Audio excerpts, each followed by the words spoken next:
With yet another review and some interesting information for you, some tips that are going to help you in the kitchen. They're going to help you greatly. Oh, what do we have here? Wow, this is a massive American black walnut end grain cutting board. It's looking really good. You can see that. Really, really nice.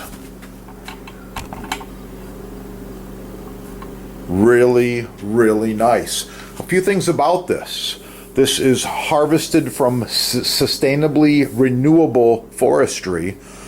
This is the best quality block you can buy if you want to have a walnut. An end grain is maybe easier on the knife. It makes an interesting sound when the knife's cutting and chopping and rocking back and forth. A lot of chefs prefer it. It's really cool. It's also aesthetically pleasing. Visually, wow, really, really nice. So if you're looking to upgrade and move up to something like this, super high quality, I recommend you check out the sponsor right there. They got these babies in stock. They get them to you quick. Sometimes they're made to order. There's all different sizes. Anyway, a few things. I want to move on here and give you a couple of tips. So people have often asked me, Chef, what about feet on a cutting board? Well, it makes sense. If your cutting board's going to slide or wiggle around on your surface, especially if you have granite or marble or stone or all these different synthetics, and sometimes the cutting board wiggles and slides while you're using it. You've seen it. It gets dangerous. That's where I recommend checking out the sponsor. They got this exclusive on these custom rubber feet. These are about 2 inches diameter and they're about 3/4 of an inch thick. They're going to do a few things for you. They're going to give you clearance.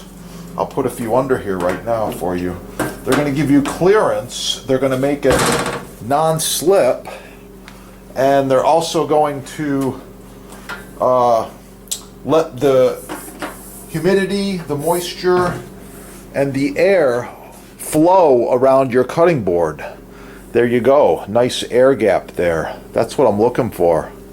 Yeah. So you can caulk these on one side. You can just set them on like I did.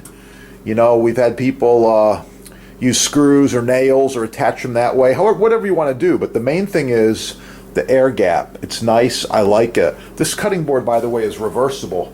You can easily pick it up, flip it over, use the other side.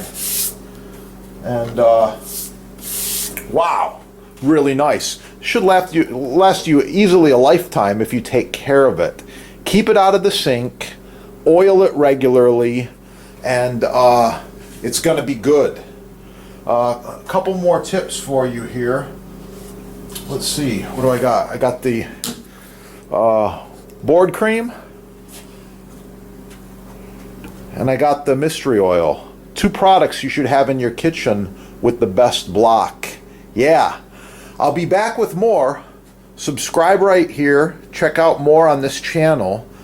Learn all kinds of expert cooking tips and tricks from certified chefs. We've got all kinds of chefs visiting, coming and going on this channel.